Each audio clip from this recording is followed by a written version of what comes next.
Kimberly Corp. And I'm Catherine Corp. And we're the owners of Pilates on Fifth here in Manhattan and the creators of PilatesOnFifthOnline.com.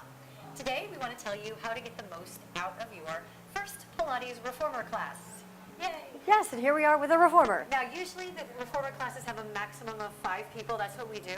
There are some studios that have more people in them, but keep it small numbers, especially if it's your first. And let's do a little introduction about the reformer. So you've got a sliding carriage.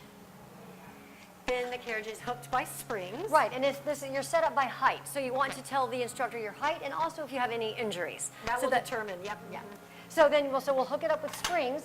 And so how far it comes in will determine where the gear bar is. And then, of course, you have your foot bar, which you can come all the way up, lift up as well. Now, your instructor will be certified, and if they're not, run. But your instructor will be certified. They'll be able to help you. So you usually just have to walk in and say, I'm 5'8", and I don't have any injuries, and they can eyeball you and they'll set you up. You'll be right.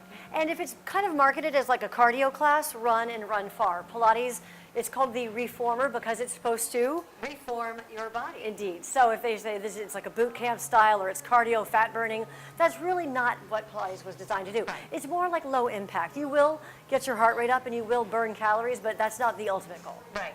So one thing you want to know about springs, and we'll just go to a harder exercise first, just to show you, is that they recoil. It's exactly what springs do, which is great because you're working both phases of a muscular contraction, which gives you the long, lean muscles without muscle bulk. But let's show what happens, and Catherine's going to do something deliberately wrong. Right, so speed kills on the reformer. And hopefully you can see this. I'm going to exaggerate. So normally you would do something and you'd reach forward evenly and control and back evenly. So if I go forward too quickly, the springs are going to take over and then it snatches me back. So she was prepared, so she wasn't going to fall. But you can imagine if you don't know that's going to happen, that can be where the instability comes. Which of course your teacher will tell you, but let's say you haven't downloaded the vocabulary yet and you don't know what we mean by smooth and what we mean by control. So that is a nice segue into vocabulary of Pilates. Yes. So one thing we talk about all the time is neutral. And what does neutral mean? Like neutral, Switzerland neutral, not taking sides. But what we mean with Pilates is that when we say the pelvis is neutral, it's anatomically neutral. And while we say that, as Kimberly will show from the front, I'll show from the side, our hip bones and the pubis symphysis are in the same plane. So we're not here, and we're not here. Yeah, so if you make a triangle with your thumb and 4 fingers, you want that triangle between your hip bones and your pubic bone to be vertical. Now let's say you think you're wearing baggy clothes or whatever. Doesn't matter. Your bones are not changing, and that's where you want them to be. Now if Catherine lies down, we want that triangle to be in the horizontal plane. So she's going to show that with the little triangle, she goes here.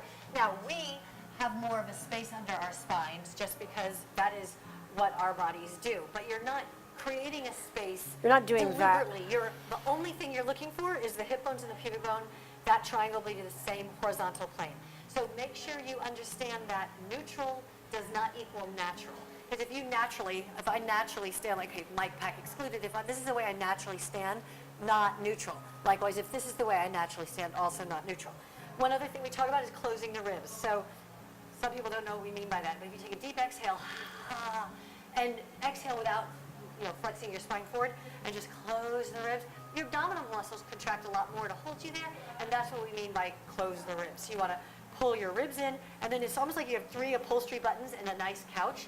So you want to pull the spot right below your sternum in, or here, and then the belly button, and then that spot right below your belly button. And those 3 upholstery buttons. Right, and I'm going to add one more thing since I can see Kimberly. The ribs close together this way. They don't close down. So what it's not is, show what it's not.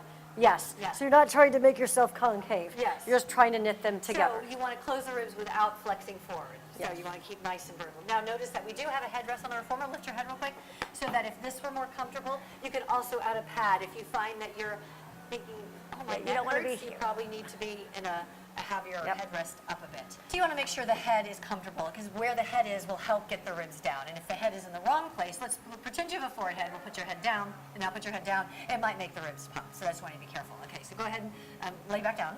And so the other position with the pelvis after neutral is imprint, and we like to call it supported, to talk about how the abdominal muscles play a role in holding the pelvis and the lumbar spine stable in their proper position. So from there, you roll your hip bones up to meet the ribs, keeping the ribs closed. And that is, and notice that we made a little imprint with the spine on the mat. Now, not everybody, given your body type, will actually make that little imprint, which is why we like the word supported, because as long as you have this connection between the ribs and hips nice and strong, you have a strong abdominal connection, and that is great. From here, we'll tell you what tabletop is. You want to inhale, pick one leg up and the other leg up, and you're creating a table. So that's what tabletop is, and we often use that, bring your legs to tabletop. And if you've never been in a class before, you might be looking right and left, thinking, what is tabletop? And this is tabletop. Always remember, go ahead and, there are lots of exercises with the legs out, but if you feel your back arching, you're going to want to bend your knees back into tabletop. This is bad. Yeah, so that's very bad. Yeah. And then you bend the knees back in. Now, if you find that this is hard, you can always bring your knees in a little more, brings the weight of the legs closer to the torso, and you can get a stronger connection there. All righty. And we'll talk about pointing and flexing the feet. We were told that that's something that not everybody knows. So flexing is bringing the toes back towards you, and pointing is reaching the toes away. So again, flex is here, and point. So when you point, you think you're pointing to something with your toes. Pointing over there. And flexing comes back. And I think that does it for terms. If not, we'll add one in. Yep. And we'll go into breathing. Yes. And it can be confusing to have someone telling you when to breathe. But the good news is, breathe.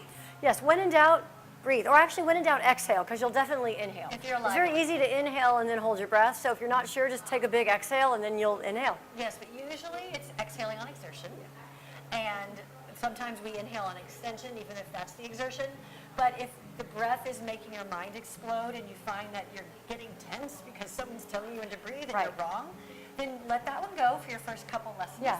And eventually it will be like, oh yeah, I got this. Right. The whole choreography of breath is designed to facilitate relaxation. So to the extent that it's facilitating relaxation, we're good. If it's not, then just breathe comfortably. And lastly, I think we want to mention just a little bit about clothing you want to wear in a class. There are exercises that are inverted. So if you're wearing a super baggy t-shirt and nothing underneath, you might end up feeling uncomfortable. You also probably don't want a lot of skin showing on the reformer just because you will start to sweat, contrary to popular belief. And leather and sweat, it just doesn't feel that great. Right. You know? And lastly, we have a sock rule at our studio. Go ahead and put your foot up, please. We have a sock rule. Oh, just here. You don't have to look. We have a sock rule at our studio, and then we have tread on the bottom of the socks. We think it's more sanitary to have socks. Yeah. So a lot of places do as well, but it's always good And to also have. just think of it this way, as Kimberly said.